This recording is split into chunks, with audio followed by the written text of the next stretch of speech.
વૃષ્ટિ કરી.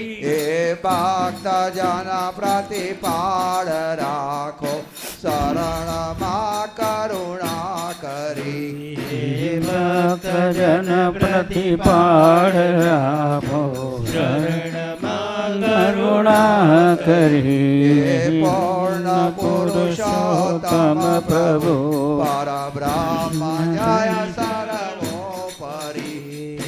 પૂર્ણ પુરુષોત્તમ પ્રભુ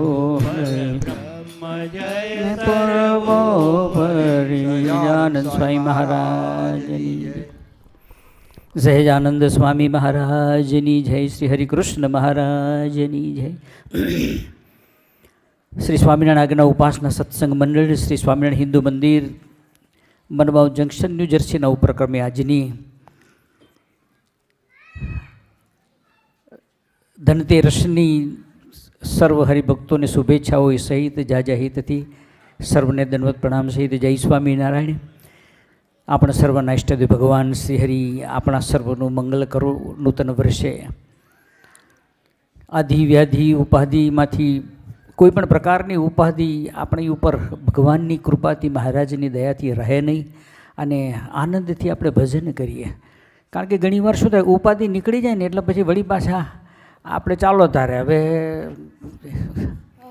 કંઈક વધારે કાર્ય કરી લઈએ કે જેથી બે પૈસા વધારે મળે. આપણે આધિ વ્યાધિની ઉપાધિ ટળે એનાથી ભજન ભક્તિ વધે બસ.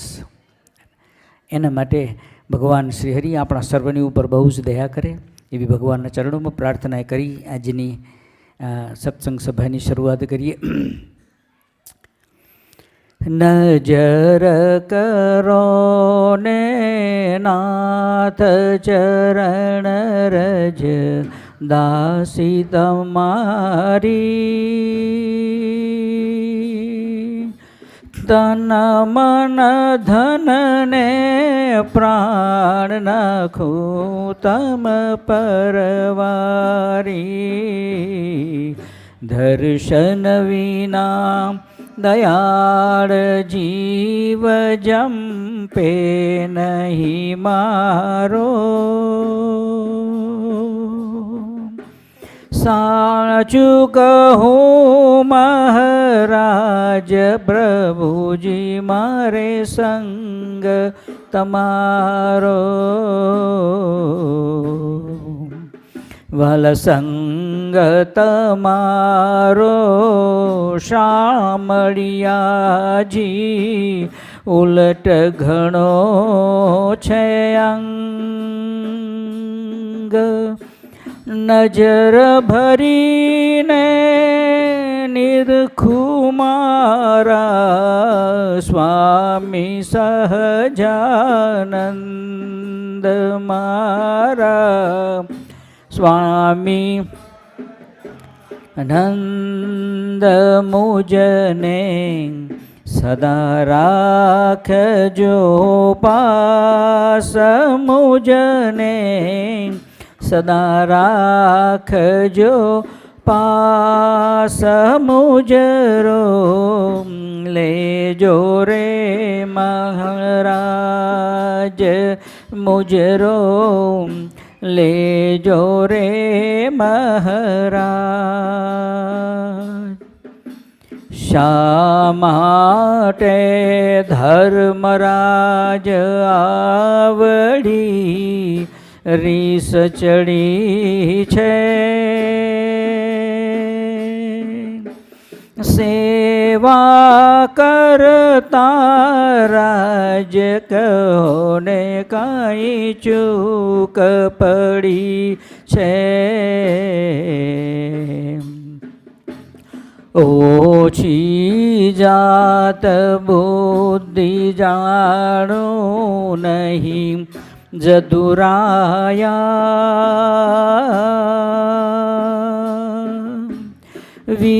વિસાર્યા ગિરધારી તમને ન ઘટે મારા નાથજી.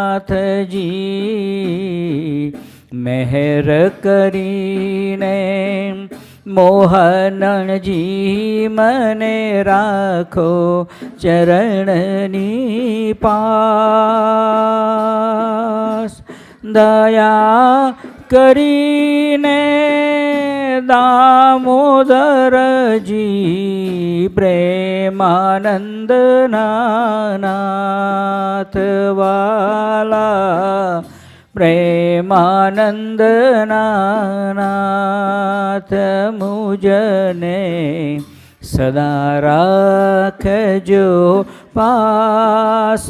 મુજને સદા રાખજો પાસ. મુજરો લેજો રે મહારાજ, મુજરો લેજો રે મહારાજ. સહજાનંદ સ્વામી મહારાજની જય. આપણે સર્વના ઈષ્ટદેવ ભગવાન શ્રી હરિ પૂર્ણ પુરુષોત્તમ પરમાત્મા એ આ બ્રહ્માંડની અંદર મનુષ્ય દેહધારી જ્યારે થાય છે ત્યારે અનંત પ્રકારના ઐશ્વર્યો, જેને આપણે પરચાઓ કહીએ છીએ, કારણ કે આ જગત પરચા સિવાય માનતું નથી. કંઈક તમને કોઈ બતાવે તો એને મનાય, પ્રતીતિ આવે, વિશ્વાસ આવે. એટલે પરમાત્મા ભગવાન શ્રી હરિ જ્યારે જે સ્થાનોમાં જે ગામની અંદર જાય ને ત્યારે ત્યાં કંઈક ને કંઈક પરચા બતાવતા જ હોય ભગવાન શ્રી હરિ. જુએ કે અને મહારાજ તો અંતર્યામી છે, એ જોઈ લે કે આને પરચાથી થઈ મજા આવે એવી છે તો તે પરચો આપી દે. અને મહારાજને એમ ખબર પડે કે આ બધાએ બિચારા કરોડો જન્મથી અહીંયા આગળ આવીને અહીંયા આગળ અમારું ભજન કરવાને માટે આવ્યા છે, તો એને સીધી જ્ઞાન વાર્તા આપી દે. આ પ્રસંગની અંદર એવો છે કે એક હરિભક્ત મહારાજ એ ગામમાં ગયા છે અને ભગવાન એને પ્રશ્ન પૂછે છે, કયા ગામના છો, શું છે તમારું નામ છે, આ છે તે છે. પેલા બધી વિગત આપી, પણ પછી એ શું કહે ખબર છે? તમારું નામ શું, તમારું ગામ કયું, તમે ક્યાંથી આવ્યા છો, તમે શું કામ આવ્યા છો?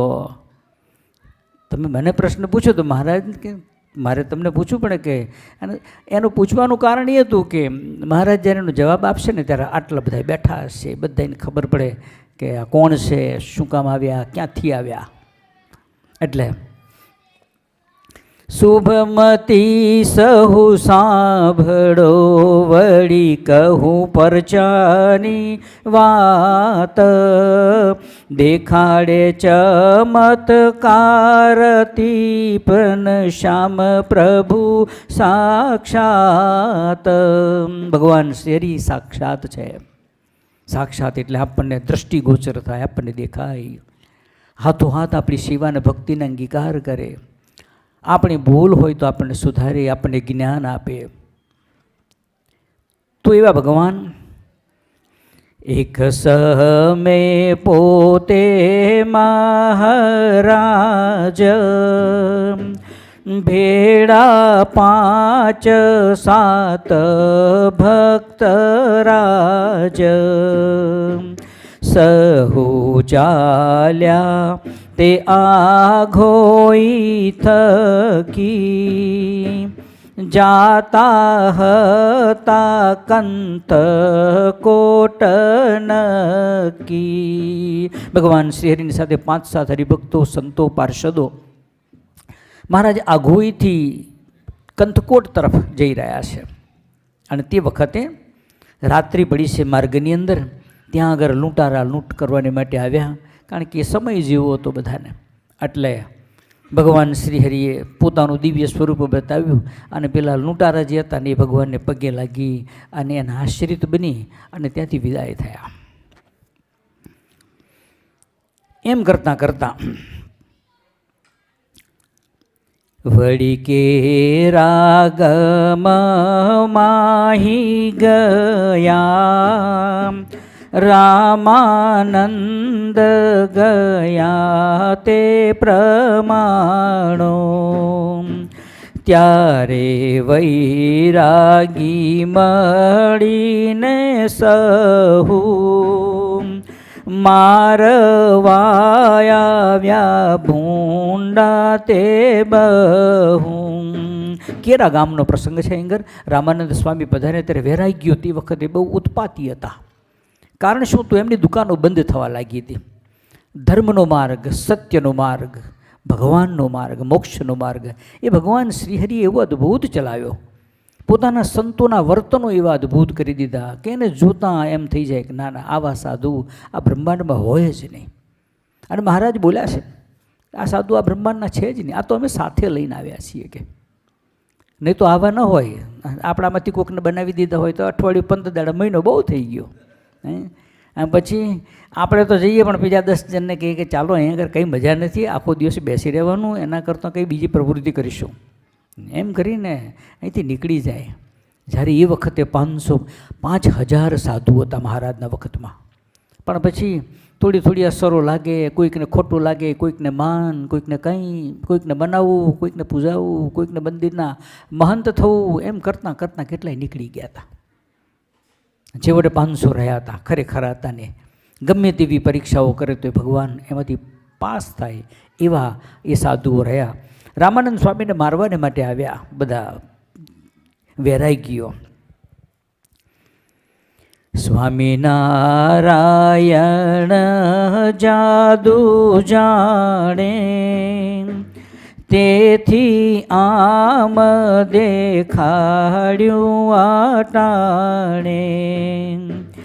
એમ સંતને શ્રીજી મહારાજ આપે છે પરચા બહુ આજ. ભગવાન શ્રીહરિ એકલા નહીં પણ એના સાધુ ગોપાળાનંદ સ્વામી, મુક્તાનંદ સ્વામી, બ્રહ્માનંદ સ્વામી, વ્યાપકાનંદ સ્વામી, આવા કેટલાય સાધુઓ, મહાનુભાવાનંદ સ્વામી, બધા કેટલાય સંતો હતા. એ ભગવાન જેવા ઈશ્વરનું ચરિત્રો કરતા.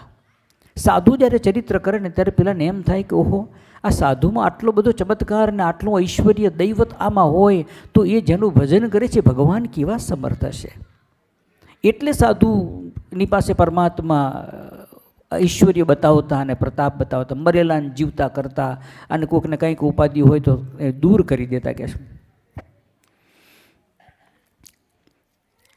વળી કાળા તળાવ તે થકી મિસ્ત્રી હરભમ ભાઈ નકી.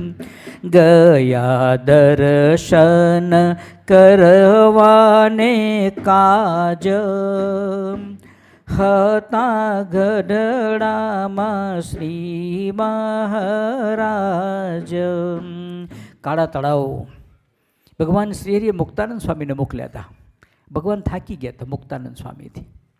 કારણ કે એકનો એક પ્રશ્ન વારે વારે પૂછ કરે, અંતરમાં શાંતિ થાય એવો ઉપાય કહો. મહારાજ કે વળી પાછા 2 દિવસ થાય ને વળી પાછો એનો એ જ પ્રશ્ન, વળી પાછો એનો એ જ પ્રશ્ન. ભગવાન થાકી ગયા.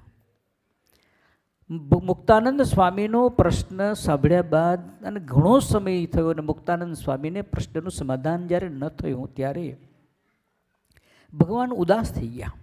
મહારાજને એમ થયું કે ચાલો જતા રહીએ અહીંથી હવે. કે શું કામ તમારે જતા રહો છો? તો કે મારા મુક્તાનંદ સ્વામી જેવાને જો મારો આ સંશય જો ન જતો હોય, અમારા ભગવાનપણાનો નિશ્ચય જો ન થતો હોય તો મને નથી લાગતું કે કોઈ બીજાને થાય. કે માટે ખોટો અહીંયા આગળ સમય બગાડવો એના કરતાં ચાલો જતા રહીએ. એટલા બધા ઉદાસ થઈ ગયા હતા. ભગવાન શ્રી મુક્તાનંદ તમે જાઓ, કાળા તળાવ જાઓ, રવજી સુતારને ત્યાં જાઓ. કે મુક્તાનંદ સ્વામી નીકળ્યા ખરા, કારણ કે આજ્ઞાંકિત છે. મહારાજ એટલું કે બેસો તો બેસો, ઊભા થાવ તો ઊભા થાવ. આપણે એવા આજ્ઞાંકિત તો હોઈએ, પણ ઘણીવાર આપણને ભગવાન શ્રીહરિની મરજીને આપણે ન જાણી શકીએ. મુક્તાનંદ સ્વામી આજ્ઞાંકિત છે, પણ ભગવાન શ્રીહરિનું જે આ રહસ્ય છે એ સમજાતું નથી સમજાતું. એનો અર્થ નથી કે મુક્તાનંદ સ્વામીને ખબર નથી. મુક્તાનંદ સ્વામીને બધી ખબર છે. એ મહામુક્તની સ્થિતિ છે. ભગવાનના બહુ લાડીલા સાધુ છે. અને મને એમ થાય કે એવા સંતની પર જો એને પ્રેમ ન થાય તો પછી બીજા કોની ઉપર એને પ્રેમ થાય? જેને પોતાનું ઘરબાર ત્યાગ કરી દીધો, સંસાર છોડી દીધો, મનાવવા પૂજાવાનું છોડી દીધું, જેને ભગવાન શ્રીહરિ કહે એટલું જ કરે. મહારાજ એની પાસે ઘણીવાર એની પાસે કંઈક પ્રસંગ કરવો હોય, કોઈ ઉત્સવ ઉજવવો હોય તો મુક્તાનંદ સ્વામીને આગળ કરતા અને એમ કહેતા કે સ્વામી આપણે શું કરીશું. ત્યારે સ્વામી એટલું કહેતા, આપ જેમ કહો એ પ્રમાણે કરીએ, એમાં બધું સુખ છે કે આમાં કોઈની સલાહ લેવા જેવી છે જ નહીં કે. આ ભગવાનનું કેટલું અંતર્યામી પણ એ જાણતા, પણ તમને મને શીખવવાને માટે આ લખ્યું છે. આજ બધા જ્યાં ત્યાં વર્ગી પડે છે ને, ગમે તે આવ્યો સાધુ ધોત્યું પકડતો ને ચાલતો થઈ દોટ જ મૂકે સીધો. મુક્તાનંદ સ્વામીને એટલા માટે ભગવાન છે કે મહારાજ પુરુષોત્તમ નારાયણ સર્વોપરી એને મળ્યા અને તોય એને પારખવાની અંદર એને જરાય કસર રાખી નથી. કેટલી ભગવાનની પરીક્ષાઓ કરી છે અને ત્યારબાદ નક્કી કર્યું કે આ ભગવાન પુરુષોત્તમ નારાયણ છે. એમ તમને મને શીખવવાને માટે ગમે ત્યાં ન વળગી પડતા. અત્યારે તો આ જગતમાં એટલું બધું ચાલે છે અને કેટલાક એવા અને જેને કે મલિન તત્વો જેના હોય, જેનાથી તમને ખબર પડે, કંઈક ઐશ્વર્ય બતાવે, કંઈક તમને પ્રકાશ બતાવે, કંઈક ને કંઈક તમને ચમત્કારો બતાવે, પણ એનાથી એમાં વળગી ન પડાય આપણાથી. એ મુક્તાનંદ સ્વામી તમને મને શીખવે. ગમે તે ભગવાન હોય તો જ. મહારાજે સમાધિ કરી ત્યારે શું કર્યું?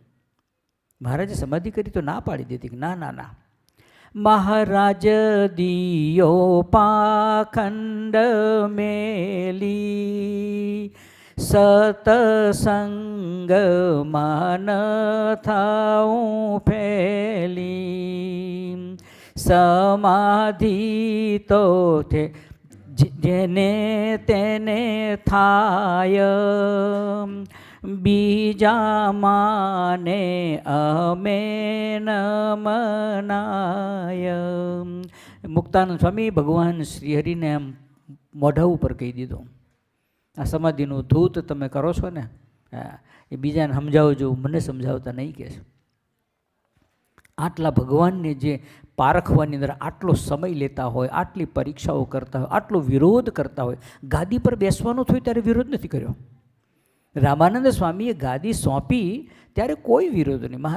રામાનંદ સ્વામી આપ જેમ કહો તેમ બસ. પણ જ્યારે ભગવાનપણાની વાત આવીને મહારાજે જ્યારે આ બધું કરવા માંડ્યું, સમાધિ પ્રકરણ કર્યું, ત્યારે તરત અને બંડ પોકાર્યું કે નહીં નહીં, આ નહીં ચાલે કે. સત્યને માટે બંડ પોકાર્યો, અત્યારે જૂઠાને માટે બંડ પોકારે છે. જૂઠું કરવું છે તો કે બંડ પોકારો અને 5-25-25 ને ભેગા કરી દો, એટલે આપણે જુદા થઈને નોખા પડી જઈએ. મુક્તાનંદ સ્વામી એવા નહોતા. એને બંડ પોકાર્યું તો ભગવાનની સામે બંડ પોકાર્યો, અને એટલા માટે કે તમે ભગવાન છો એવું તમે મને નક્કી કરી આપો. અને આ પાછળનો ઇતિહાસ તમે જુઓ તો એક મુક્તાનંદ સ્વામીને મહારાજે નક્કી કરી આપ્યું કે હું ભગવાન છું, એની પાછળ હજારો કરોડોને એટલી ખબર પડી ગઈ કે આ ભગવાન છે. આની લીલા તમને મને ખબર ન પડે. ભગવાન આ લોકને વિશે આવે છે, એના આવા સાધુ પુરુષો જ્યારે આ લોકને વિશે આવે છે ત્યારે એની ભેડી માયા પણ આવે છે. શાસ્ત્રોમાં લખ્યું છે ભગવાન ભેડી માયા, એના મુક્તો ભેડી પણ માયા. એની માયા, આ માયા તમને મને શું કરે છે? આપણને ભગવાન ભજવા દેતી નથી. આજે અહીંયા આગળ આપણે આવવાનું થયું, થોડું વહેલું થયું, ધન પૂજા કરવાને માટે કેટલાકને એમ થયું કે ના જતા રહેવું પડે, મુહૂર્ત જતું રહેશે. પણ મુહૂર્ત જેના ચરણારવિંદની અંદર બેઠું છે પણ એનો કોઈ મહિમા નથી. બ્રાહ્મણ તમને જોઈ દે કે આટલાથી આટલામાં બહુ શુભ મુહૂર્ત છે તો એના માટે દોઢ કરે, પણ આ મુહૂર્ત અહીંયા આગળ છે એની કોઈને ખબર નથી. ભગવાન શ્રી હરિ ગઢપુરથી જ્યારે નીકળે વડતાલ જવાનું થાય ત્યાં મયારામ ભટ્ટને પૂછે કે મુહૂર્ત જુઓ, ચોઘડી જુઓ, શુભ ચોઘડી આપણે નીકળવું છે અહીંયા આગળથી કે છે. અને ત્યારે મયારામ ભટ્ટ કે મહારાજ તમે જે ઘડીએ ઊભા થાઓ અને જે ઘડીએ માણકી ઉપર બેસો અને જે ઘડીએ દરબારગઢમાંથી બહાર નીકળો એ વખતે બધા નક્ષત્રો, ચોઘડિયા બધું જ શુભ થઈ જાય કે મારે પુસ્તકમાં જોવાની કંઈ જરૂર છે નહીં કે. પણ આપણે તો પુસ્તકમાં જે દેખાય છે, પુસ્તકમાં જે જોવું છે એનો જ મહિમા છે, તો પછી શું કરવાના. મુક્તાનંદ સ્વામી એટલા માટે મહારાજને બરાબર કસોટી પર લીધા અને નક્કી કરાવ્યું કે તમે ભગવાન છો એવું નક્કી કરો અને બધાને જણાવો, મારે એકલાને નહીં. અને એ જે પ્રસંગ જે બન્યો સમાધિ પ્રકરણનો, ત્યારબાદ મુક્તાનંદ સ્વામીએ પણ ત્યાં આગળ રામાનંદ સ્વામી દર્શન આપ્યા અને કહ્યું કે આ જ ભગવાન છે, એ જે કરે એ કરવા દો, એનો વિરોધ ન કરો. અને ત્યારે મુક્તાનંદ સ્વામી હાથ જોડે. ત્યારબાદ કોઈ દિવસ ક્યારેય ભગવાન માટે ક્યારેય કોઈ પ્રશ્ન ઊભો કર્યો નથી. મહારાજને વચનામૃતમાં લખવું પડ્યું કે મુક્તાનંદ સ્વામી કેવા છે. અમે લોજની અંદર પહેલાં એમને જ્યારે જોયા ત્યારથી એમનો ચડતો ને ચડતો રંગ છે અને સોનાના દોરાની માફક 6 ઋતુમાં સરખો રહે છે. આટલું મુક્તાનંદ સ્વામી માટે મહારાજને કહેવું પડ્યું. જેને ભગવાનની સામે જેને બંધ પોકાર્યો, વિરોધ કર્યો, પણ તોય ભગવાનને એના માટે કહેવું પડ્યું છે. માટે એવા ભગવાન શ્રીહરિ અહીંયા આગળ આવ્યા છે ગઢપુરની અંદર. એ હરભમ સુથાર જે છે કાળા તળાવના, એ ત્યાં આગળ દર્શન કરવા આવ્યા છે. ત્યાં જઈ દંડવત કરી લાગ્યા પાય બહુ ભાવ ભરી. પછી હાથ જોડી હરી પાસ ઉભા રહ્યા જાણો એ હદાસ. હરભમ સુતાર ત્યાં ગયા, ભગવાનને દંડવત પ્રણામ કર્યા છે અને ત્યાં આગળ હાથ જોડી અને કોઈ ભગવાન પોતાનો દાસ આમ ઊભો હોય એવી રીતે ત્યાં આગળ ઊભા રહ્યા. એટલે ભગવાન શ્રીહરિ તરત જ તેહ સમે ગયું ઘન શ્યામ ભક્ત તમારું તે કયું ગામ. કિયો દેશ શું નામ તમારું અહીં આવ્યા છો તમે સાસારું. હરભમ સુતારને કહે છે કે ભગત કયું ગામ તમારું, દેશ કયો છે, તમારું નામ શું છે અને અહીં આગળ શું કામ આવ્યા છો કે છે. ત્યારે હરભમ સુતાર ભગવાનના અનન્ય ભક્ત છે. એટલે તરત ભગવાનને જવાબ આપે છે કે ત્યારે હરભમ કહે કર ભામી તમે જાણો છો અંતર જામી. મહાપ્રભુ તમે બધી વાત જાણો છો હસતા મલ સાક્ષાત. હરભમ સુતાર કહે છે પ્રભુ તમે તો અંતર્યામી છો, તમને બધી ખબર છે, તમે બધી વાત જાણો છો. શું કામ? હસતા મલ સાક્ષાત. હાથની અંદર કોઈક વસ્તુ હોય ને તમને જેમ દેખાય ને એમ તમને બધું દેખાય છે. આવા અનંત જીવંત માઉનો જેને કહીએ ને કે એના બધા MRI રિઝલ્ટ એની પાસે છે. બધા કયા કયા કેટલા કેટલા કરોડો યુગોથી કોણ કોણ ક્યાંથી આવે છે બધું જ ભગવાન શ્રીહરિને ખબર છે. આ જેટલા જેટલા સંપ્રદાયની અંદર સંતો બન્યા છે, ભક્તો બન્યા છે, એના પૂર્વના ઇતિહાસ તમે જુઓ તો રામા અવતાર, કૃષ્ણ અવતાર વખતથી બધા ચાલતા ચાલતા આ અવતારની અંદર આવ્યા છે. એટલે એમ ન માનો તમે ને હું, આપણે બધા અહીંયા આગળ અત્યારે બેઠા છીએ બહુ ભાગ્યશાળી છે. પૂર્વે આ બધા અવતારોની અંદર મેન તમે કેટલાય સત્કર્મો કર્યા ત્યારે જતાં તમને મને આ ધનતેરસ આ મંદિરના અંદર ઉજવવાનો અવસર મળ્યો છે, નહીં તો બીજો ઉજવતા હોત આપણે ક્યાંક. માટે બહુ ભાગ્યશાળી છીએ આપણે. એટલે હરભમ સુતાર કહે છે કે મહારાજ તમે અંતર્યામી છો, તમે બધું જાણો છો. કારણ કે જેમ હસતા મલ દેખે એમ બધું તમે જોઈ રહ્યા છો કે છે. મહાનુભાવાનંદ સ્વામીને પર્વતભાઈ જેવાને એમ કહેતા હોય કે તમને 3 લોકના જીવાત્માઓનું દેખી રહ્યા છો તમે. ત્યારે ભગવાન કહે કે ના ના, આવા તો અનંત કોટી બ્રહ્માંડોના અનંત કોટી જીવાત્માઓને એ બધા નિરખી રહ્યા છે. હથેળીમાં જળનું ટીપું દેખે ને એમ દેખે છે. કેટલું શક્તિ, કેટલી અદ્ભુત સામર્થ્ય જેને કહેવાય. જેના ચરણારવિંદમાં, મહારાજના ચરણારવિંદમાં 68 તીર્થ છે ને. તો એવા 68 તીર્થ કોના ચરણોમાં હતા? ગોપાળાનંદ સ્વામીના ચરણોમાં 68 તીર્થ હતા. પર્વતભાઈના ચરણોમાં 68 તીર્થ હતા. એક એક તમે જુઓ, ન તો એક તો ઓછું હોવું જોઈએ ને. મહારાજમાં 68 હોય તો આમાં 67 હોવા જોઈએ, એક ઓછું હોવું જોઈએ. પણ પર્વતભાઈના દીકરા જ્યારે મેઘજી જ્યારે યાત્રા કરવાની માટે નીકળ્યા ને ત્યાં કે શું યાત્રા કરવા જેવી વિસ્તાર કે એટલે લડ્યા કે બાપા તમારે કે મને 5 રૂપિયા દેવા પડે ને એટલે તમે યાત્રાએ જવા દેતા નથી કે તેને પૈસા જતા રહે. એટલે સંઘ ભેરા જાત્રા જવા નીકળ્યા. પણ કહે છે કે જો વડોદરામાં ગોપાળાનંદ સ્વામી છે, તો રસ્તામાં આવે તો દર્શન કરતો જજે ત્યાં આગળ કે. એટલે એમ કરીને સંઘની સાથે પહોંચ્યા અને એમ કરતાં કરતાં વડોદરા પહોંચ્યા અને ગોપાળાનંદ સ્વામીના શરણોની અંદર આમ દંડવત કરીને આમ જેમ આમ પગે લાગ્યા ને ત્યાં 68 તીર્થો બધાએ ત્યાં સ્વામીના શરણોમાં જોયા. એટલે ત્યાં આગળ જોયા ને કે હું આ બધા તીર્થોની જાત્રા કરવા માટે નીકળ્યો છું કે આ તો અહીંયા આગળ છે કે.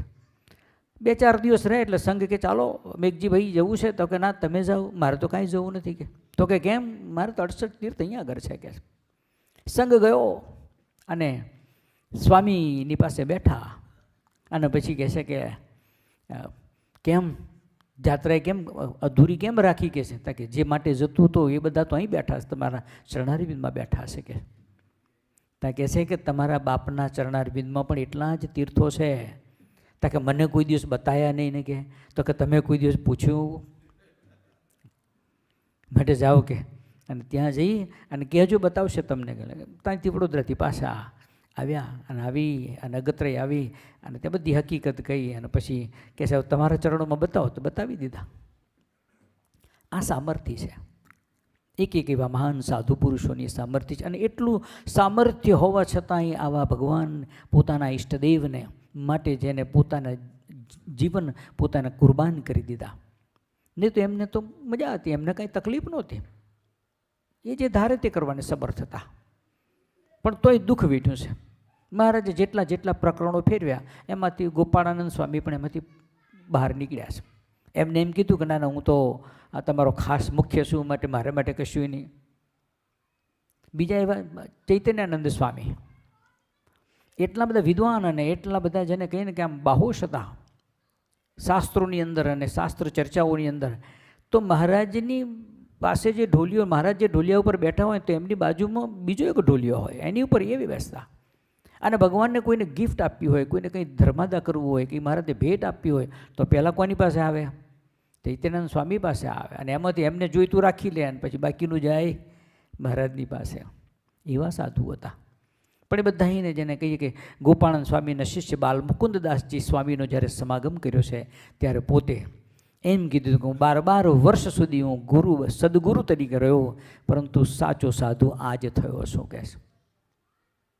એવા સમર્થ સંતો આ ભગવાન શ્રીહરિ પોતાની સાથે રાખતા.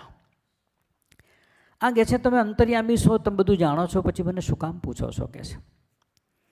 તારે કહે છે તમે તો અમારા દેશમાં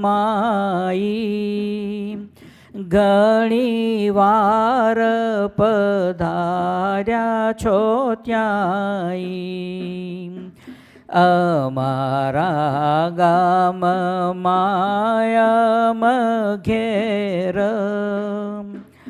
પધાર્યા છો બહુ કરી મેર. ભગવાન શ્રીહરિને હરબમ સુતાર કહે છે મહારાજ તમે ભૂલી ગયા, તમે તો ઘણીવાર અમારા દેશમાં પધાર્યા છો, અમારે ઘેર પધાર્યા છો કે છે. બહુ મેર કરી તમે અમારી ઉપર. ને તો આવો ભગવાન કોઈને ઘેર જાય સામો ચાલીને. અહીંયા આગળ ઉત્તર ગુજરાતની અંદર પેલું પ્રસાદીનું ગામ છે, વડુ કરીને ગામ છે. ત્યાં ભગવાન શ્રી ત્યાં 32 વખત ગયા. મને એમ થાય કે એવો તો કેવો પ્રેમ હશે કે એ ભગવાનને કોઈ દાડો કેટલાક ગામોની અંદર કેટલાક જગ્યાએ ભગવાન એક જ વખત ગયા છે. અને આ એવું હતું, એમાં બે વસ્તુ હોઈ શકે. ક્યાં તો એનું લોકેશન એવું હોય કે જેથી કરીને આવતા જતાનો માર્ગ એ હોય એટલે એમ થાય કે ચાલો અહીંયા આગળ ઉતારો કરી લઈએ, એવું પણ હોય. કારણ કે તે દિવસે આટલા બધા હાઈવે નહોતા ને ભાઈ, 4 લેન 6 લેન હાઈવે ક્યાં હતા. એટલે એક જ રસ્તો હોય, એ રસ્તે જવાનું દે. જેટલા ગામ આવે ત્યાં આગળ ઉતારો કરતાં કરતાં આગળ વધતા. એટલે કહે છે કે તમે મારે ઘેર ઘણીવાર આવ્યા છો. ઘણીવાર ઘનશ્યામ તમે પધાર્યા છો વળી સમે સમે, તોય પૂછો છો પ્રાણ યાદાર, માટે કહું કરી નમસ્કાર. હરબમ સુતાર કહે છે કે ઘનશ્યામ હે મહારાજ તમે ઘણી વાર પધાર્યા છો, અને તોય તમે પૂછો છો મને કે ક્યાંથી આવો છો, કયા ગામથી આવો છો. મહારાજને કહે છે તમે કહો છો એટલે હું કહું છું, તમે જાણો છો પણ હવે તમે મને આજ્ઞા કરી કે કહો એટલે હું કહું છું કે અમારો દેશ તો અહીં થકી કોષ 101 છે જાણો નક્કી.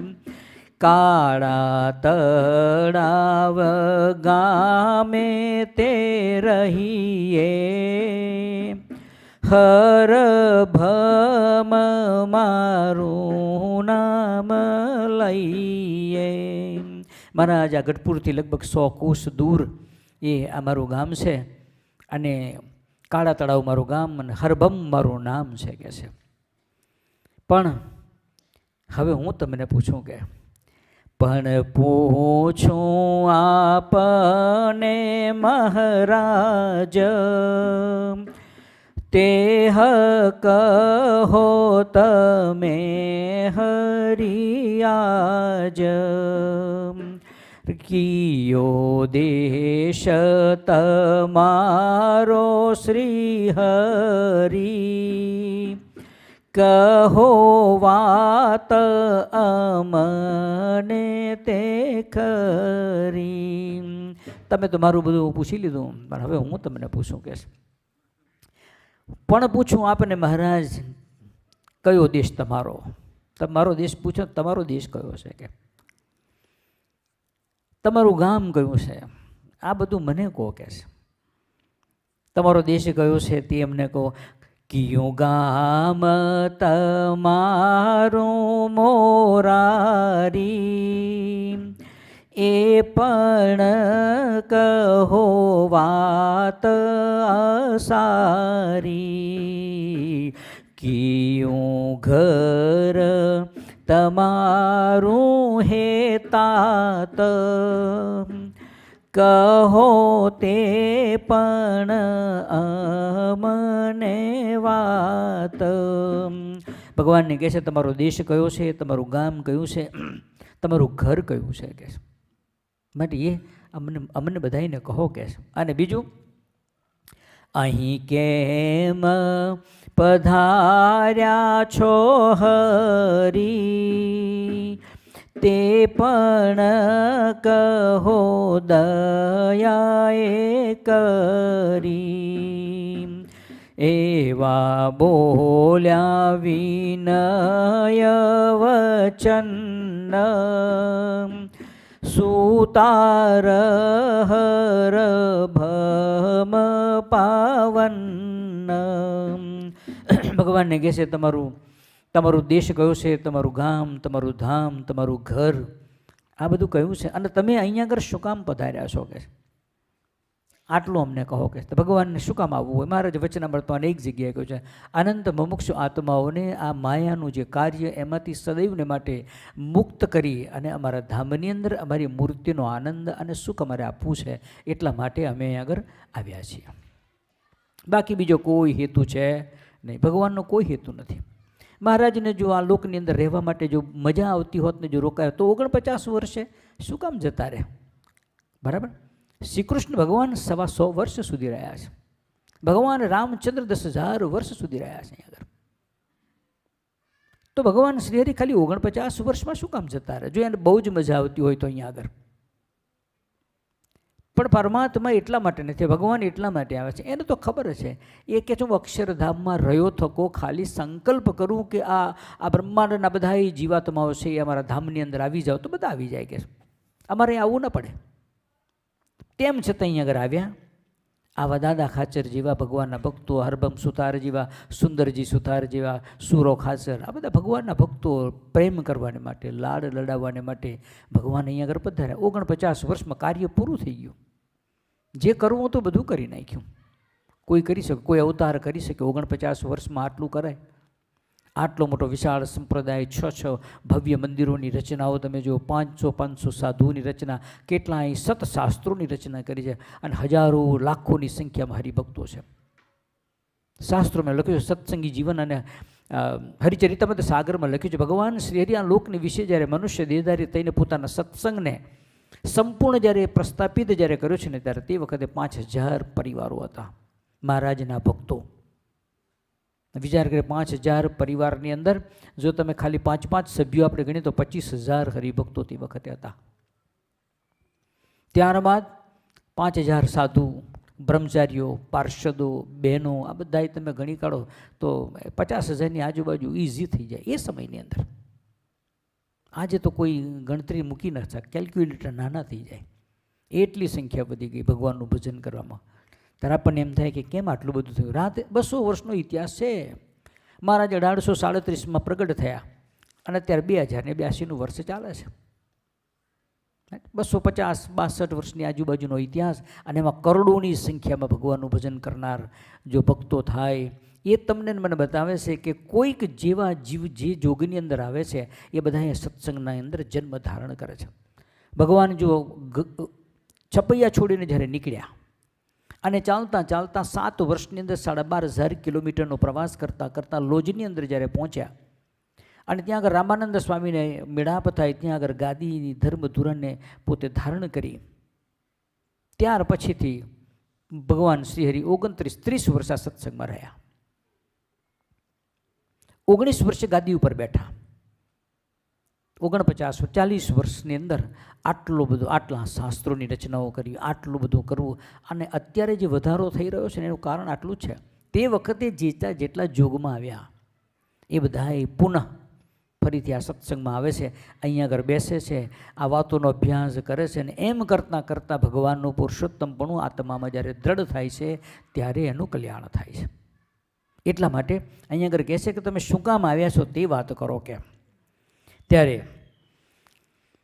તેહ સમે પ્રભુ ધ્યાન ધરી બેઠા આસન વાળીને હરી, ધ્યાન મુદ્રાએ યુક્ત તે થઈ, બે ઘડી વાર દર્શન દઈ.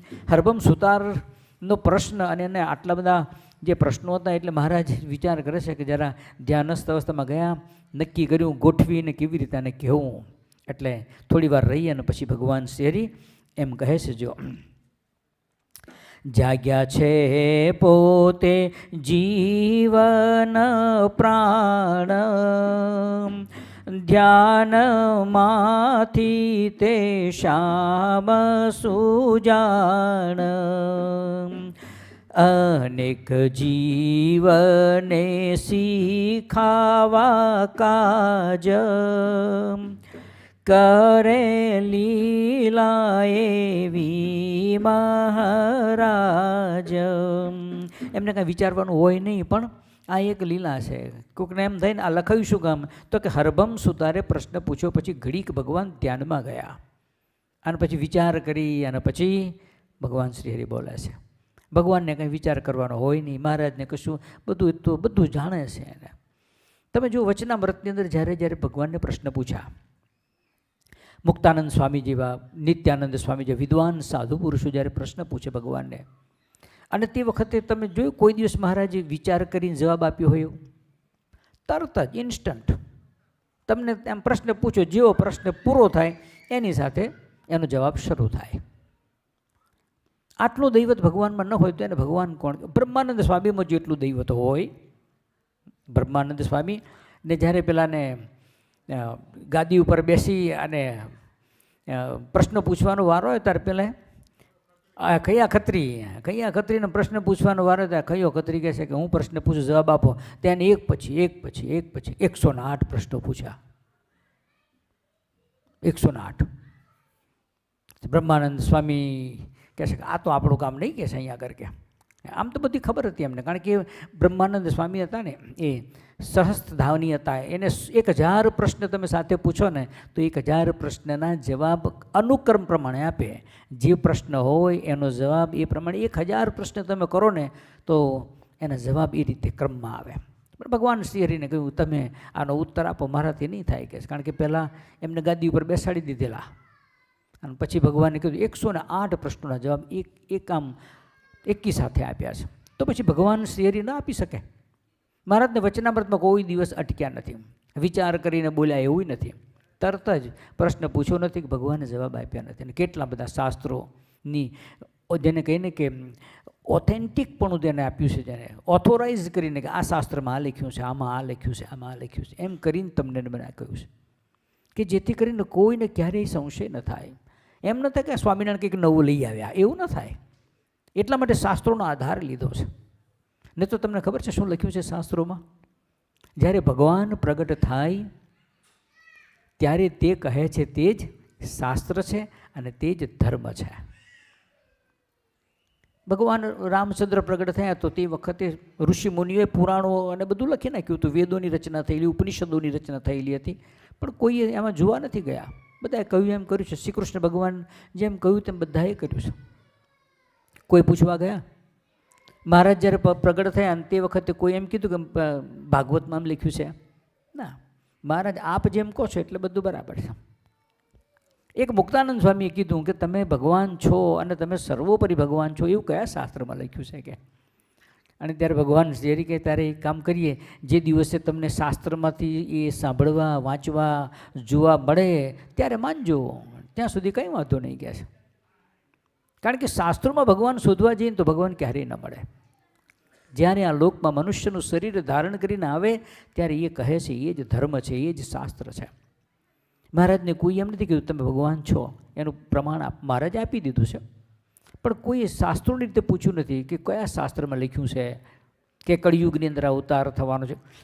કેટલાક વાક્યો ઉપનિષદોની અંદર, વેદોની અંદર લખાયેલા છે કે કળિયુગની અંદર હરિ નામે પરમાત્માનો અવતાર થવાનો છે, પણ હવે આને જ હરિ કહેવા એવું કોઈ નક્કી થોડું છે. પણ શાસ્ત્રોની વાત એ શાસ્ત્રોમાં લખેલી હોય. બ્રાહ્મણો બધા શાસ્ત્રોમાં જોઈ અને એટલા માટે મહારાજ બોલ્યા બ્રાહ્મણને બહુ સત્સંગ જલ્દી થાય નહીં. કારણ શું? એની વિદ્વત્તા અને એનું શાસ્ત્રોનું જ્ઞાન, અને એટલા માટે એને ભગવાનનું ક્યારેય ન ઓળખાય. તમને મને ઓળખાયનું કારણ શું? આપણને કશું જ્ઞાન જ નથી. જેને જે કહ્યું તે બધું બરાબર છે. અને એટલે તમને મને જ્ઞાન થયું, આપણે સંશયો કર્યા નથી, આપણે સંકલ્પ વિકલ્પ કર્યા જ નથી. ભગવાને જેમ કહ્યું એમ શ્રદ્ધા સહિત આપણે માન્યું છે. કે હવે ભગવાન કહે છે, પછી બોલ્યા છે શ્રી ઘનશ્યામ, સુણો હરભમ વાત તમામ, બહાર દ્રષ્ટિએ જોઈએ જ્યારે, બહુ છેટું જણાય છે ત્યારે. ભગવાન શ્રી હરિ કહે છે હે હરભમ, તમે અમારી વાતને ધ્યાનથી સાંભળજો. બહારની દૃષ્ટિએ જોઈએ ત્યારે અમારું દેશ, અમારું ધામ બહુ છેટું છે કે મહારાજે વચનામૃતમાં લખ્યું છે, લાખમન લોઢાનો ઘોડો અક્ષરધામમાંથી ગબડતો નાખીએ તો વાયુના ઘસારે ઘસાતો આ પૃથ્વી ઉપર જ્યારે ટચડાઉન થાય ત્યારે રજ જેટલો રજ થઈ જાય કે એટલું અમારું ધામ છેટું છે. ભગવાન કહે છે કે બહાર દ્રષ્ટિએ જોશો ને તો અમારું ધામ બહુ છેટું છે. તમને એમ શંકા થશે કે આટલું બધું છેટું કેમ કરીને પહોંચીશો? ભગવાન શ્રી હરિ કહે છે કે દેશ ગામ ને ઘર અમારું, છેટું ગાવ તે લાખ હજારું, પણ અંતર દ્રષ્ટિએ કરી જ્યારે જોઈએ છીએ વળી પરી. અમારો દેશ, અમારું ગામ, અમારું ઘર એ હજારો લાખો લાખો ગાઉ દૂર છે કે છે. બાહ્ય દ્રષ્ટિથી જોઈએ તો કે છે, પણ જ્યારે અંતરદ્રષ્ટિથી જ્યારે તમે જુઓ, અંતરદ્રષ્ટિએ કરીને જ્યારે જોઈએ છે ત્યારે ત્યારે અણુ માત્ર છેટું નથી, એમ વિચારું છું હું મનથી. પણ કહું સંક્ષેપમાં વાત, તમે સાંભળો ભક્ત સાક્ષાત. બહારની દૃષ્ટિએ જોવું તો હજારો લાખો ગાઉ છેટું છે, પણ અંતર દ્રષ્ટિએ જ્યારે જોવું ને તો અણુ માત્ર છેટું નથી. કેમ? અક્ષરધામ અહીંયા આગળ જ છે. એટલા માટે મહારાજ બોલ્યા કે ભગવાનનું અક્ષરધામ ક્યાં છે, અક્ષરધામનું મધ્ય ક્યાં આગળ છે? તો ભગવાન કહે છે અમે જ્યાં બિરાજમાન છીએ ત્યાં અક્ષરધામનું મધ્ય છે. અક્ષરધામ છે ભગવાનનું ધામ છે, અને મહારાજનું દિવ્ય સિંહાસન છે, અને એની ઉપર પરમાત્માની મૂર્તિ બિરાજમાન છે. તો કેવડું મોટું જે અક્ષરધામ, એનું મધ્ય ક્યાં? તો કે ભગવાન જ્યાં બિરાજમાન છે તે એનું મધ્ય છે. તો પરમાત્મા જ્યારે મનુષ્ય દેહધારી બનીને ગઢપુરની અંદર જ્યારે પધાર્યા અને દાદા ખાચરના દરબારની અંદર જ્યારે બિરાજમાન થયા, ત્યારે અક્ષરધામનું મધ્ય ક્યાં હતું? ગઢડાની અંદર હતું. જ્યારે ભગવાન શ્રી વડતાલની અંદર બિરાજમાન હોય ત્યારે અક્ષરધામનું મધ્ય એ વડતાલ બને. ભુજમાં હોય તો ભુજ બને, અમદાવાદમાં હોય તો અમદાવાદ બને. માટે ભગવાન કહે છે અક્ષરધામ છેટું નથી, અમે જ્યાં આગળ બિરાજમાન છીએ એ જ અક્ષરધામ છે. અત્યારે અક્ષરધામ ક્યાં છે? ભગવાન શ્રી હરિ જ્યાં મૂર્તિ સ્વરૂપે જ્યારે પ્રગટ સ્વરૂપે બિરાજમાન છે, પ્રત્યક્ષ સ્વરૂપ નહીં પણ પ્રગટ સ્વરૂપે જ્યારે બિરાજમાન હોય ત્યારે ધામ અહીંયા આગળ છે. નહીં તો આપણને એમ થાય કે આટલું બધું છેટું કેમ કરીને જવાશે. હજુ આજે કેટલાક હરિભક્તો એમ કહે છે કે આ જન્મે કલ્યાણ ન થાય આપણું, કહે છે. મારે તો ભજન કરનાર એવા કેટલા હરિભક્તો છે એમ કહે છે આ જન્મે આપણું કલ્યાણ થાય નહીં. ભગવાન એમનો સંકલ્પ પૂરો કરશે.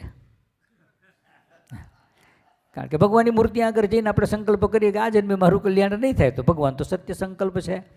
તમે કલ્પવૃક્ષની નીચે ઊભા છો અને પછી ત્યાં આગળ સંકલ્પ કરો છો કે મારું કલ્યાણ આ જન્મે નહીં થાય. મહારાજ કે તથાસ્તુ, જાઓ આ જન્મે ફરી આવજો અહીંયા આગળ. તો ભગવાનનું ધામ જે છે, મહારાજ જ્યાં આગળ બિરાજમાન છે ત્યાં ભગવાનનું અક્ષરધામ છે. માટે કહે છે કે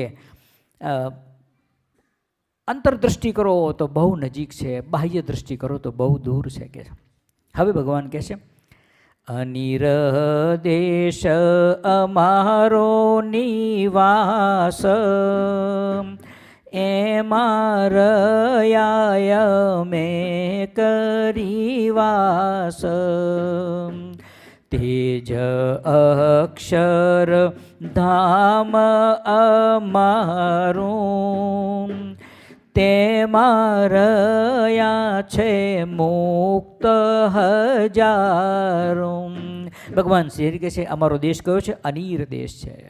અમે અનીર દેશથી આવ્યા છીએ અને એમાં અમારો વાસ છે. કે અને એ જ અમારું અક્ષરધામ, એ અમારું ઘર છે. કે છે માટે તમે એમને પૂછ્યું કે કયો દેશ તમારું, કયું ગામ? અક્ષરધામ એ અમારું ગામ, અમારું ધામ, અમારું ઘર છે, ત્યાં આગળ રહેવાનું. માટે ભગવાન કહે છે અમારો અનીર દેશ છે, ત્યાંથી અમે આગળ. એમાં અમે બેઠા છે ને અમારી કેટલા છે? હજારો મહાભક્તો ત્યાં આગળ સભા ભરીને બેઠા છે. કે છે અને અમારું ભજન કર્યા જ કરે છે, આનંદ કરે છે બધાય.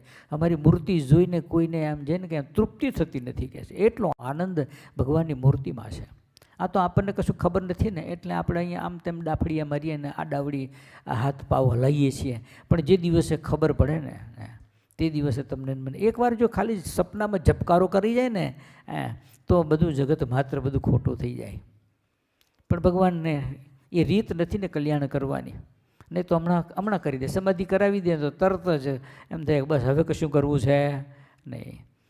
તો પછી શું થાય? આ બ્રહ્માંડ ચાલે કેવી રીતે? મહારાજે વચનામૃતમાં શું લખ્યું કે અમે એવી કળ ચડાવી દીધી છે, આ બ્રહ્માંડની ઉત્પત્તિ સ્થિતિ અને પ્રલયનું કાર્ય એની આપે ચાલ્યા જ કરે છે.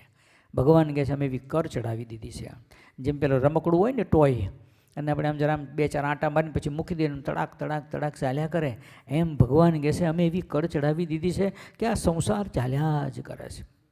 કઈ તમારે બધા આનંદથી બાળકો જન્મે છે, મોટા થાય છે, લગ્ન કરે છે. લખે છે ને કે સ્ત્રીને પુરુષમાં હેત અને પુરુષને સ્ત્રીમાં હેત, અને એનાથી જે ઉત્પન્ન થાય પ્રજા એમાં બંનેને હેત બંધાય છે. કે છે આ અમારું મૂકી જ રાખ્યું છે, અમારે કંઈ દાખલો કરવો પડતો નથી. ભગવાનનું ભજન કરે છે એને આ છે, તો પછી જગતના જીવને તો કેટલું બધું હોય.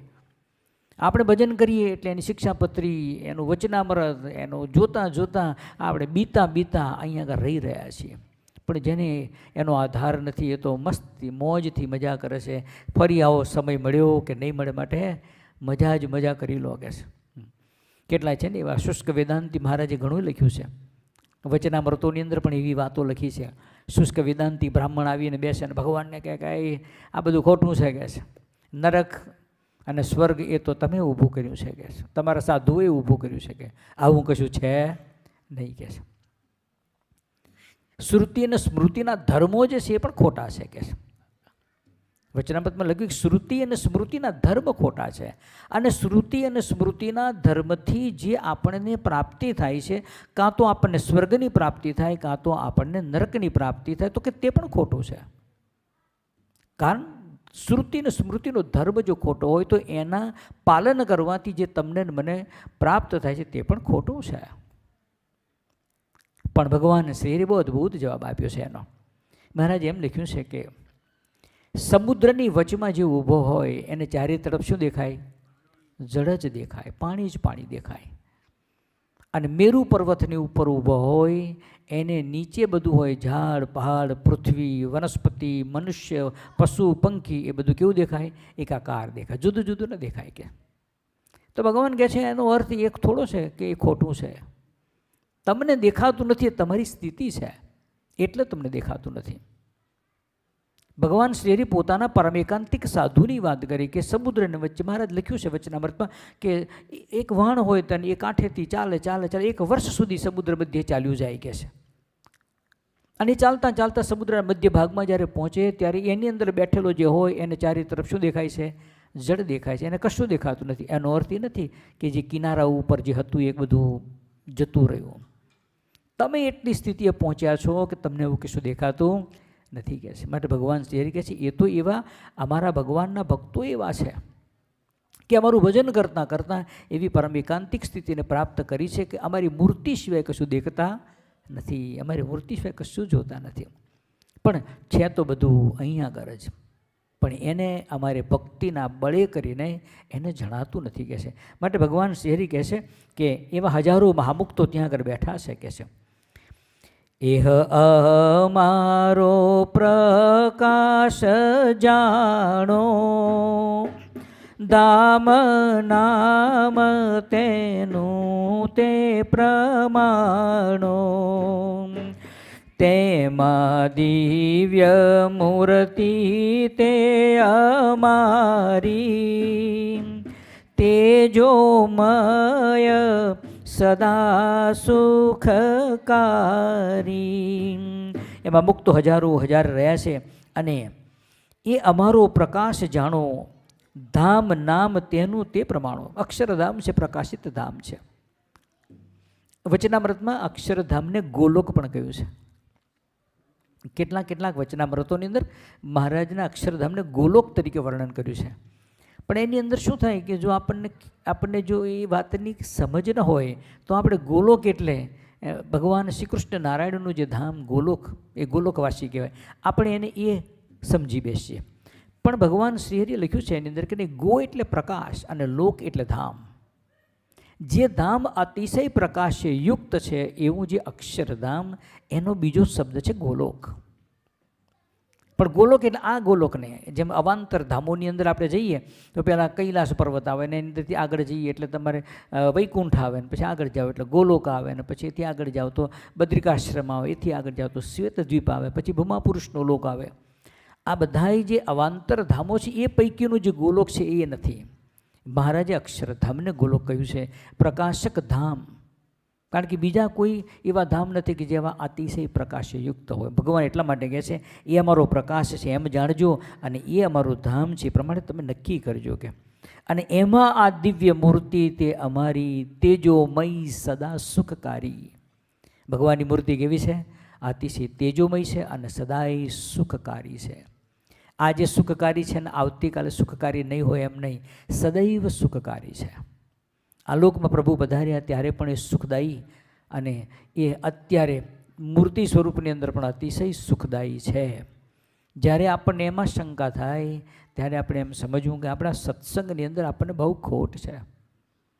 ક્યારેક ક્યારેક જીવનમાં દુઃખ આવે, આપણને સંસારિક ઉપાધિ આવે, અને તે વખતે જે આપણું મન જે છે ને એ જ્યારે ભ્રમિત થઈ જાય, મનની અંદર જેમ ઉદ્વેગ થવા લાગે આપણને, તે વખતે આપણે નક્કી સમજવું કે આપણે ભગવાનનું કરતાપણું ભૂલી ગયા છીએ. આપણે દરરોજ શું કહીએ છીએ? એ મહારાજ તમે કરતા હરતા તમે છો, ધાર્યું તમારું થાય છે, તમારી મરજી વગર સૂકું પાન પણ હાલતું નથી, મારી મરજી વિના રે કોઈથી તરણું નવ તોડાય, એમ આપણે દરરોજ ગાઈએ છીએ રાત્રે. પણ સમય આવે ને ત્યારે જ આપણે ભૂલીએ છીએ. જ્યારે તકલીફ થાય ને ત્યારે શું થાય? આપણે ભૂલી જઈએ આ ભગવાને કંઈક કામ કર્યું, ચાલો કોઈક હવે કોઈ સાધુ મહાત્માની પાસે પહોંચી જઈએ ને કંઈક આશીર્વાદ લઈએ તો બધું વળી પાછું લાઈન ઉપર ચાલતું થાય. એ સત્સંગ છે જ નહીં ભાઈ. સત્સંગ તો એને કહેવાય કે જે ભગવાન તમને જે સ્થિતિમાં રાખે છે, ભગવાન જે તમને આપે છે એમાં આનંદથી રહેવું. પાછા રડતા રડતા નહીં, રડતા રડતા રહેવાય અને આનંદથી રહેવાય. માટે કહે છે કે આનંદથી રહેવું, રોતા રોતા રહેવું નહીં. તો ભગવાન શ્રી હરિ કહે છે કે અમારી દિવ્ય મૂર્તિ છે અને એ સદાય તેજોમય અને અતિશય સુખકારી છે. તેમાં રહેવું સહુને જરૂર, કરી ડાપણ પોતાનું દૂર. અમે આવ્યા અહીં એ હસારું, એ જ પ્રયોજન કહું મારું. ભગવાન શ્રી હરિ કહે છે એ મારું ધામ, એમાં રહેવું સહુને જરૂર, કરી ડાપણ પોતાનું દૂર. પોતાનું ડાપણને દૂર કરી અને તમારે ત્યાં આગળ રહેવાનું છે. એનો અર્થ આપણે એની સાથે રહેવું હોય તો આપણે આપણું ડાપણ શું કરવું પડે? આપણે દૂર કરી દેવું પડે. આ જીવ કેવા છે તેને જુઓ. ભગવાન શ્રી હરિ એક વખત બહુ ઉદાસ થઈ ગયા, એટલે સુરા ખાચરને એમ થયું, બે હરિભક્તો, એક સંતમાં બ્રહ્માનંદ સ્વામી અને એક ગ્રસ્તાશ્રમ સુરો ખાચર. મહારાજ ગમે તેવા દુઃખી થઈ ગયા હોય, ગમે તેવા ઉદાસ થઈ ગયા હોય તો પણ એને પણ શું કરે ખબર છે? એને હસતા કરી આપે, એને હસાવી દે તરત જ. તે ભગવાન એકવાર ઉદાસ થઈ ગયા એટલે સુરા ભક્ત કહે છે કે મહારાજ કેમ ઉદાસ થઈ ગયા? કહે છે મહારાજ કંઈ બોલે નહીં. તને કહે છે કે લો તારે હું એક વાત કરું મહારાજ, કંઈ બોલો નહીં તો સાંભળજો તો ખરા, મારું ગરીબનું જરાક સાંભળજો તમે. કહે છે એટલે મહારાજ કે શું બોલે નહીં, કારણ કે ઉદાસ થાય ને આપણે એવું ને, આપણે અપસેટ થઈ જાય પછી તમે જોજો કોઈ બોલાવે ને તોય ન બોલીએ, ઘરના બોલાવે ને તોય ન બોલે, છોકરા બોલાવે ને તોય ન બોલે. કારણ શું? આપણા મગજની અંદર પેલું આવી ગયું હોય. હવે એ રહી જ્યાં સુધી નીકળે નહીં ત્યાં સુધી આપણે હરખું થાય નહીં.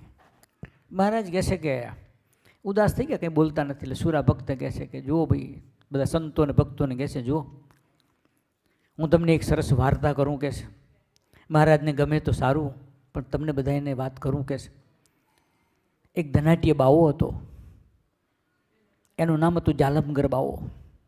એનો મોટો મઠ હતો, એનો મોટો આશ્રમ હતો, અને ધન સંપત્તિ એની બહુ હતી, આવક સારી એવી હતી. અત્યારે છે ને, અત્યારે બધા મઠોની આવકો ઘણી સારી છે. કેટલાય મઠો છે, કેટલાય મંદિરો છે, કેટલાય આશ્રમો છે, ને બધા મઠો ચાલે છે, બધાની આવકો છે. અને જેટલું જેટલું ભગવાને ના કહ્યું છે ને કરવાનું, એટલું જ એ બધા કરી રહ્યા છે. તમે જોજો, ભગવાન તમને મને કે આ તું ન કરતો, એ જ એ કરી રહ્યો છે. હવે તમે સમજો કે એને કોણ છોડાવશે? એને ભગવાનની આજ્ઞામાંથી તમે બહાર નીકળ્યા. ભગવાનને, સાધુને ભગવાને આજ્ઞા કરી કે તારે પૈસો રાખવાનો નહીં, અને પૈસાનું ગોદડું કરી આના ઉપર બેઠો હોય. હવે એને કેવી રીતે એનું જીવન કેવી રીતે પૂરું થાય? કેવી રીતે ભગવાનના આ સત્સંગની અંદર ભગવાન શ્રીહરિનો આધ્યાત્મિક માર્ગ, મોક્ષના માર્ગમાં ક્યાં સુધી ટકી રહેવાનો? એનું પતન નક્કી થઈ ગયું છે. મોટા મોટા સંતોએ લખ્યું છે કે સાધુ થઈને જે ધનને લઈને પડતો છે, કે સાપને સોળમાં લઈને સૂતો છે, ગમે ત્યારે કરડવાનો છે, ડંસ ગમે ત્યારે દે શકે. આ જાલમગર બાવાનો આશ્રમ છે, બહુ ધનપતિ છે. એમના પત્નીનું નામ છે ભલુ. બંને જણા સુખેથી રહેશે ને એમની પાસે એક વૈકુંઠ નામનો એક નાનો ચેલો છે, એ એમની સેવા કરે છે. એમ કરતાં કરતાં સંસાર સરસ રીતે જાય છે. એમાં એક વખત કંઈક પ્રસંગ બન્યો અને એમાં બોલાચાલી થઈ, અને બોલાચાલી થઈ એટલે એકદમ આર્ગ્યુમેન્ટ થયા એટલે પછી પેલી ભલું હતી ને એ મઠ છોડીને જતી રહી. હવે જેને માટે રાત દાડો દાખલો કર્યો હોય ને મહેનત કર્યા હોય ને એ જ જો જતા રહે તો પછી સૌ જીવનમાં ઉદાસીન થઈ જાય. અરે હવે શું કરીશું કે. એટલે થોડા દિવસ ગયા એટલે બાવો કહે છે કે પેલા વૈકુંઠને કહે છે કે એલા શોધખોળ કરીએ આપણે, કે તું આ દિશામાં જાઉં આ દિશામાં જાઉં, આપણે કંઈ 2-4 ગામ ફરીએ, કોઈકના હગા વાલાને ત્યાં આપણે તપાસ તો કરીએ કે આ ભલું ક્યાં જતી રહી કે છે. એટલે એમ કરી અને એમને તપાસ કરી પણ મળ્યા નહીં. એટલે ચેલાને કહે છે હવે શું ઉપાય કરીએ તો ભલું પાછી આવે કે છે. તારે પેલો વૈકુંઠ હોશિયાર હતો નાનો પણ બહુ હોશિયાર હતો. તે કહે છે કે નાત મેળો કરો અને બધા એને અડકે પડખેના જેટલા છે બધા એને ભેગા કરી અને મોટો સમયોનો ઉત્સવ કરો ને જમણવાર કરો તો કદાચ ભલું પાછી આવે કે છે. તારે બાવાને એમ થયું કે આટલો બધો પુરુષાર્થ કર્યો પણ ભલું આવી નહીં તો ચાલો 5-25 હજાર બગાડી નાખીએ. એટલે એને સરસ મજાનું આયોજન કર્યું અને ચારેય બાજુએ સમાચાર પહોંચાડ્યા કે ભાઈ અહીંયા આગળ આવું સરસ મજાનો અવસર છે, બધાએ પધારજો. એટલે બધા ત્યાં આગળ સંઘ લઈને આવે છે. ત્યાં આગળ કરતાં પહેલાં પેલો કહે છે કે ખર્ચો કેટલો થાય. પેલા બાવો કે ખર્ચો કરતા ખર્ચો તો 25-1 હજાર રૂપિયા જેટલો તો સહેજે થઈ જાય કે. પણ કે કંઈ વાંધો નહીં કે 25,000નો ખર્ચો કરી પણ ભલું તો પાછી આવશે ને કે. તો કે તો ખર્ચો કરીએ પછી ખબર પડે આવે કે ના આવે, એનું કોઈ ગેરંટી નહીં. તમે ખર્ચો કર્યો 25,000 ખર્ચો એટલે આવી જ જશે એવું નક્કી નથી કે. માટે કહેશે કે મંડપ બાંધ્યો સરસ મજાનો આશ્રમમાં અને મેળો સરસ મજાનો કર્યો. બધા આવે છે, સંગો આવે અને દૂર દૂરથી બધા આવે અને ગાતા જહાજ પેલા મૃદંગ હોય ને એમ વગાડતા, ઢોલક વગાડતા અને ભજન કીર્તન કરતાં આવે. અને પેલો ચેલો છે ને એની ઉપર વોચ રાખ્યો હતો, કારણ કે એન્ટ્રન્સમાં એવો ઊભો રહે એટલે એને ખબર પડે કે ભલું આવી કે નહીં. બીજા બધા આવે એની કોઈ ચિંતા નથી એને, એનું ફોકસ એક જ ઉપર હતો, આ ડબલ ઉપર એનું ફોકસ હતું. એટલે ત્યાં ઊભો રહીને જો બધા સંઘ બધા આવે છે, એક પછી એક આવે છે. પણ પેલો બાવો કહે છે કે લા ભલું દેખાય છે. તા કે પેલો ચેલો કહે છે વૈકુંઠ કહે છે કે ના કે નથી દેખાતો. તારે પેલો બાવો કે એલા વૈકુંઠા મેળો નકામો જાય એવું લાગે છે કે 25,000 પડી જવાના કહે છે. એમ વાતો કરતાં એક વળી છેલ્લો સંઘ આવ્યો અને એમાં ભલું આવી ગઈ. એટલે છેલ્લા ટોળાની અંદર ભલું આવી એટલે બાવો કે પેલા એલા વૈકુંઠા 25,000 આપણા લેખે લાગ્યા કે. ભલું આવી એમ કરીને બાવો કૂદ્યો. બાવો કૂદ્યો પણ મહારાજ હસી પડ્યા, કારણ કે ઉદાસ હતા ને, કારણ કે એમને કરવું હતું આટલું કે ગમે તેમ કરીને ભગવાનને હસાવવા હતા. જગતના જીવ મહારાજ કહે છે અમે એટલા માટે આવ્યા છે. આવા વૈકુંઠા અને આવા બાવા જેવા જે છે ને જેટલા ભર્યા છે ને, આપણે બધા વૈકુંઠ બીજા કોઈ નહીં, વૈકુંઠો જેમ ગણો એ બાવા ગણો, આપણે બધા એ જ છીએ.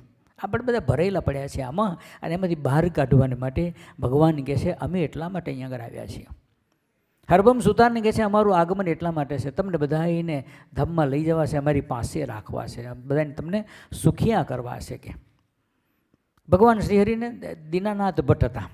તો દીનાનાથ ભટ્ટને મહારાજને કહે છે કે મહારાજ મારે પૈસાની જરૂર છે કે છે. તા કે શું કામ પૈસા જોઈએ છે? તા કે મારે દીકરીઓ પરણાવવાની છે, 2 દીકરી પરણાવવાની છે કે, માટે મારે પૈસાની જરૂર છે. ત્યારે ભગવાન કે કેટલો ખર્ચો થાય કે? ત્યારે કે બહુ જોરદાર લગ્ન કરવું હોય તો 800 રૂપિયાનો ખર્ચો થાય, મધ્યમ કરવું હોય તો 600 રૂપિયાનો ખર્ચો થાય, અને હાવ સાદેથી કરવું કંકુન કન્યા 2 તો 400 રૂપિયાની અંદર પતી જાય કે છે.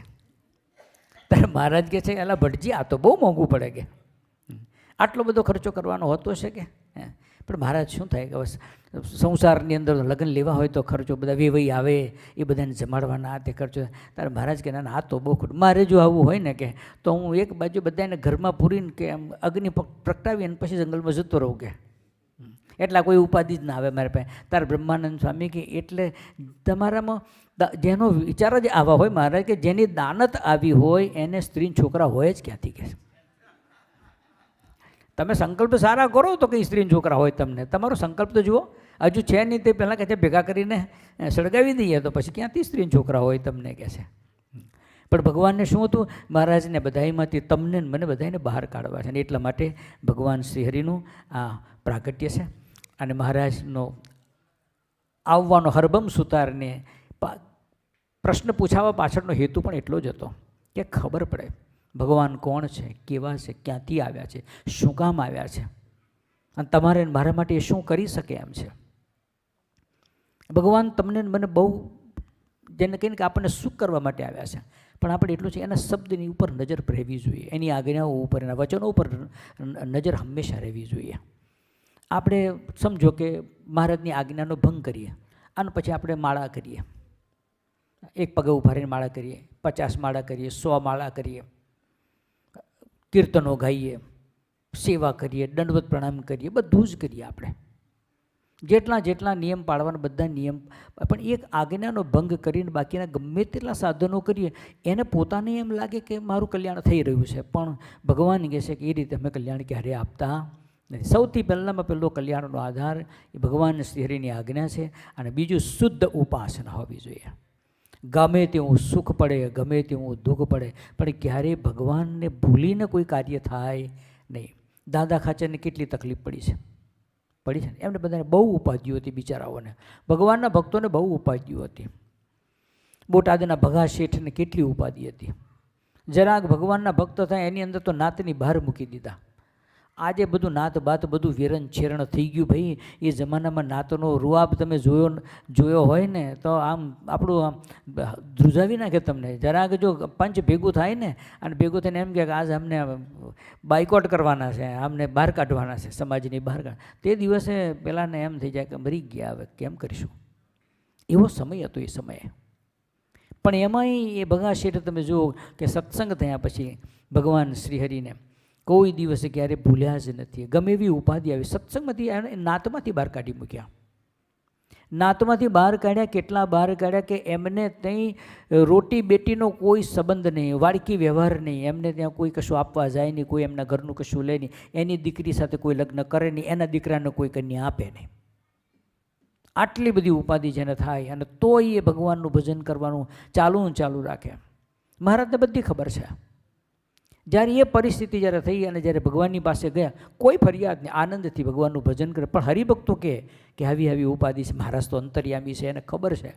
અને પછી શું કહે છે, દીકરાનું લગ્ન કર્યું તો કે ના મહારાજ, દીકરીનું લગ્ન કર્યું તો કે ના મહારાજ, તો કે ક્યારે કરશો કે, પણ કે છે આવું થયું છે એટલે થતું નથી, કે કાંઈ વાંધો નહીં, કે અમે કહીએ એમ કરશો તો કે હા, કંકોત્રી છપાવો અને કંકોત્રીમાં આ તમારો દીકરો ને તમારી દીકરી એ બંનેના લગ્ન કરવાના છે એમ કરી અને કંકોત્રી લખી અને આ બધા તમારી નાતની અંદર મોકલી આપો કે છે. બગાશે ને કોઈ પ્રોબ્લેમ. મહારાજ કે તમે જેમ કહો તેમ કે તરત જ કંકોત્રી છપાઈ. ભાઈ ને બહેનના લગ્નના કંકોત્રી થઈ અને સમાજની અંદર કંકોત્રી વહેંચી. આને પછી સમાજની અંદર હોબારો થયો, એટલે આ તો કે ગજબ થઈ ગઈ, કે આ તો કે છે તાર કેટલાક ડાયા હોય ને બધા સમાજની બહાર કાઢી નાખો તો પછી શું કરશે, આવું જ કરશે. એટલા બધા એ મોટા ભેગા થયા અને કે ના આ નહીં સારું, કે છે બોલાવો, કે છે બગાશેટને બોલા. એટલે આ શું છે કે આવું કોઈ દાડ આ બ્રહ્માંડમાં કોઈએ કર્યું આવું, કે તું આ લઈને બેઠો પાછો સ્વામિનારાયણનો ભગત થઈ ના કરે છે, કે છે મને મારા ભગવાને કીધું છે આ કરવાનું છે, માટે હું કરીને જ રહેવાનો છું, તમને જે ઠીક લાગે તે કરો, કે છે.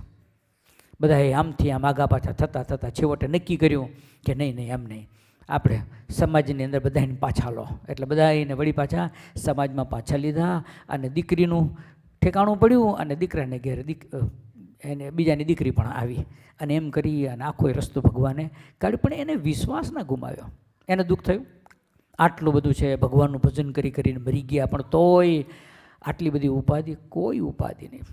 આ જે ઉપાસના જે છે એ શુદ્ધ રાખવી પડે અને આજ્ઞામાંથી ક્યારેય બહાર ન નીકળાય. શિક્ષાપત્રીની અંદર સમક્ષ નજર રહેવી જ જોઈએ. અને ઉપાસના શુદ્ધ, મહારાજ એટલે ભગવાન, એ સિવાય બીજી કોઈ માથું નમવું ન જોઈએ કોઈ જગ્યાએ આપણું.